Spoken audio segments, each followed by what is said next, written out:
Last year, there is a famous OTA upgrading model. Its graphics only has 90W when released, later gradually upgraded to 130W. What's more, it later supports mux switch, giving a remedy to gamers' headache. What unbelievable is, when others' price went up due to shortage, it was discounting. It saved those who want a laptop but can't get one. That's right, it is Dell Inspiron G15. To be honest, the performance of last year's G15 is average. The reason why it's so popular is because its low price and good cost performance. This year's G15 has some specs update, and thermals improvement. So how's the performance? And the single hard drive slot I mentioned before, what's its influence? Finish this video, you will get answer.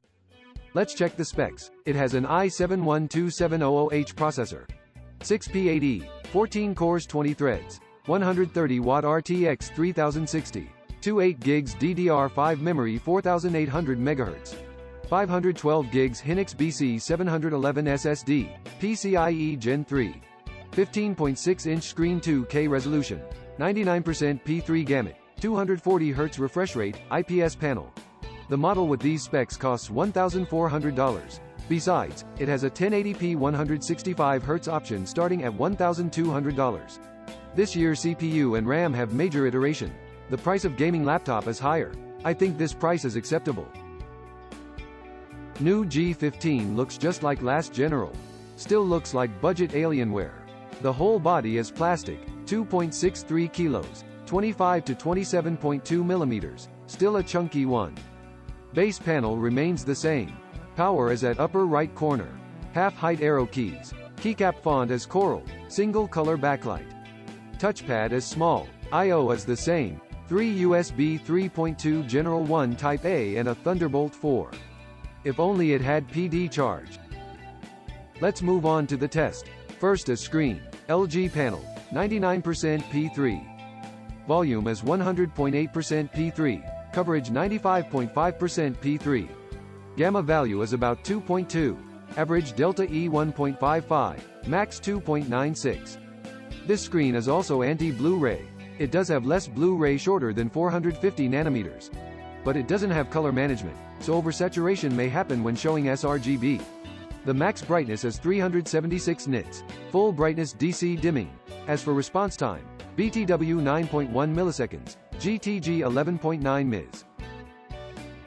Overall, G15 has a great screen. 2K 240Hz is exclusive to high-end model last year. This year you can get it around $1,300 to $1,400. Its gamut and accuracy is good, plus anti-Blu-ray, with 240Hz, it's enough for gaming and video editing. Then its performance test. This laptop has an i7-12700H. In the best performance G mode, we ran R20. First run reached 7,200, later runs around 6,800. About 1,600 more than last year. 12th gen hybrid architecture greatly boosted the multi-core. The power was also high in benchmark. The first two runs reached 115 watts, later runs reached 110, then dropped to 104. P-core clock at 3.8 GHz, E around 3.1. High power brought high temperature. CPU sustained at 100 degrees. Same as last year. G15's 130-watt RTX 3060 has basic 115 watts and dynamic boost 15 watts. Time Spy scored 8,745, FSE 10,649, Superposition 5,129. This year, 3060 increased to 140 watts, but the performance doesn't improve much. 140W 3060 only has 2% boost. That's all for benchmark. Now let's test the frame rate in games. This laptop supports hot mux switch. Default settings can enable auto switch during gaming, or you can set mux switch manually in NVIDIA control panel. Under 2K, DOTA2 at 172 FPS, CSGO 441, Apex 134. In 1080 both CSGO and Apex got a boost, but DOTA2 didn't. It means at this frame rate, 3060 isn't the bottleneck. Then as 3A games. On default 2K, Tomb Raider at 78 FPS, Metro, Forza, Dying Light, God of War all around 50 FPS. It can barely run with highest settings. Turning off Shadow, volumetric clouds, ambient occlusion can increase frame rate. Cyberpunk is still 30 FPS. You may also need to turn on DLSS. Of course you can lower resolution. Under 1080p, except Cyberpunk, others run above 60 FPS with highest setting. So 3060 should be enough for 1080p. Then as content creation test. There's no more crash in Photoshop after update. Scored 950. A scored 943. PR scored 897. Better than F15 with similar specs. Lower than strict SCAR 15 with i9 and 3070T. Enough for content creation. Then we tested SpecView. G15 with 140W 3060 has similar result with F15. Compared to Y9000P with 11th Gen i7 and DDR4, G15 did better. To sum up, new G15's performance improved a lot. Because architecture update improved multi-core. 30W 3060 can run 2K online games and 1080p 3A games. But not suitable for 3A games at 2K. As for content creation, this laptop can do some mainstream content creation work, and it has a 2K wide color gamut screen. After color correction, it can be used where you need P3 color gamut. Then comes classic BIBA disassembly part. Remove all screws and open it. Please note that these 4 screws are unremovable. You can see it still has the inverted motherboard like last general. You can replace RAM and SSD here, but you need further disassembly for cleaning dust and applying thermal paste. I'm not satisfied with the M.2 slot here. Last general G15 has 2 M.2 slots, but the second slot doesn't have screw stand, which is inconvenient. However, this general doesn't have the second M.2 slot at all. Which means, this 25mm, 2.6 kilograms gaming laptop, only has 1 SSD slot. If the default 512G isn't enough, you need to get a bigger one. Let alone extra cost transferring data is a headache too. I don't know what is Dell thinking. Let me explain what single slot means to who doesn't understand. Put it simply, it used to have 2 SSD slots, but now it only has 1.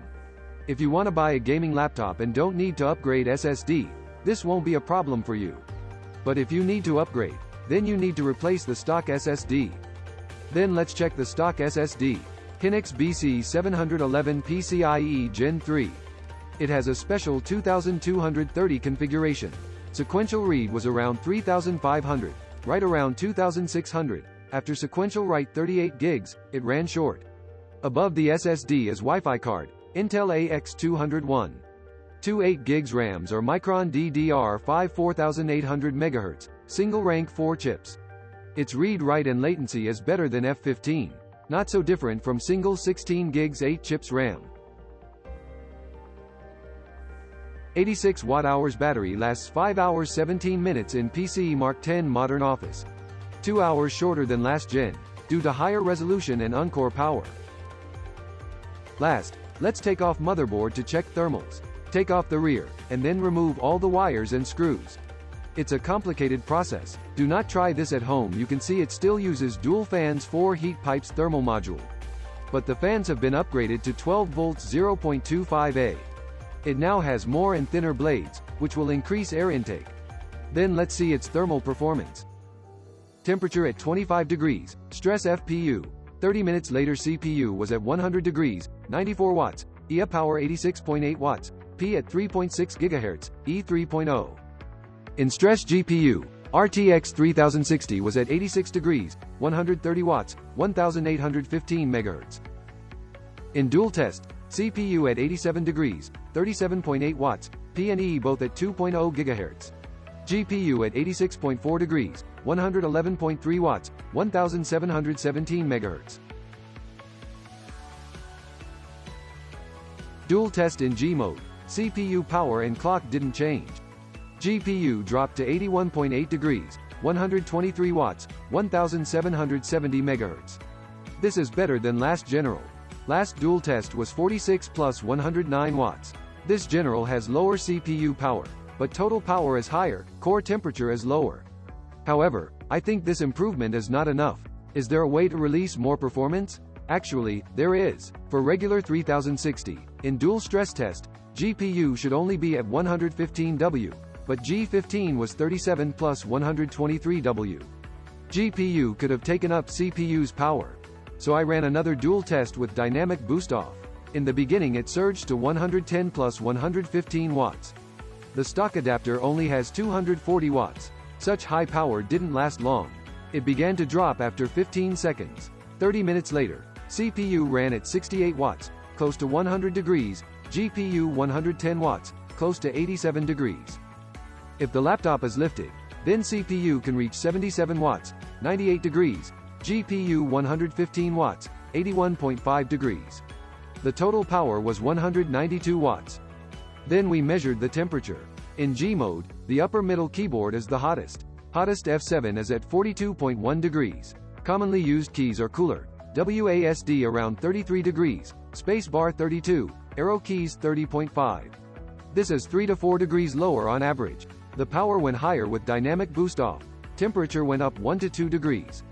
Lifting the laptop didn't affect temperature. In default mode, noise level under full load is 47.6 decibels. In G mode, it reached 53.7 decibels. Fan will keep at high speed in G mode. I suggest you turn it on only when playing AAA games.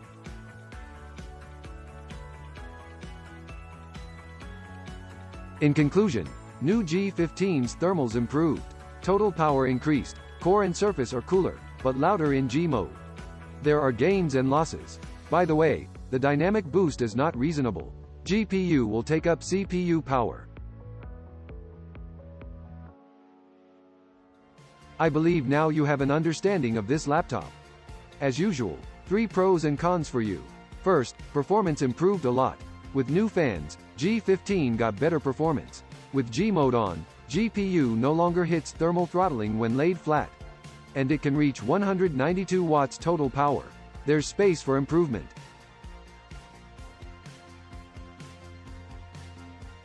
Second, this laptop has a 2K 240Hz wide gamut screen, higher than regular 2K 165Hz.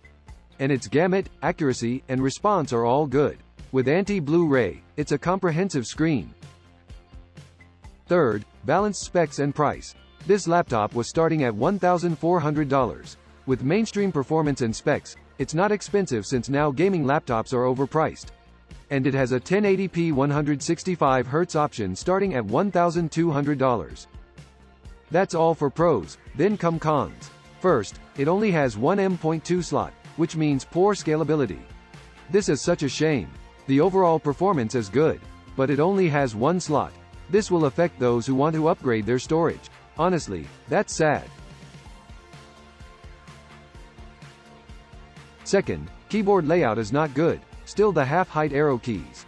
Really inconvenient in games. As a gaming laptop, full height is better. Third, core temperature too high under heavy load. Performance is better than last gen, but core temperature is still very high. CPU and GPU always hit thermal threshold, which means the chassis thermals is pushed to the limit. This G15 model, with its OTA upgrading and abundant supply, gained a good reputation last year. In my opinion, this year G15 only has to correct its shortcomings, upgrade its specs, set a reasonable price, it will get success on market. But reality is not as expected. New G15 surprisingly improved on thermals and performance. With new specs and higher power, gaming experience is good.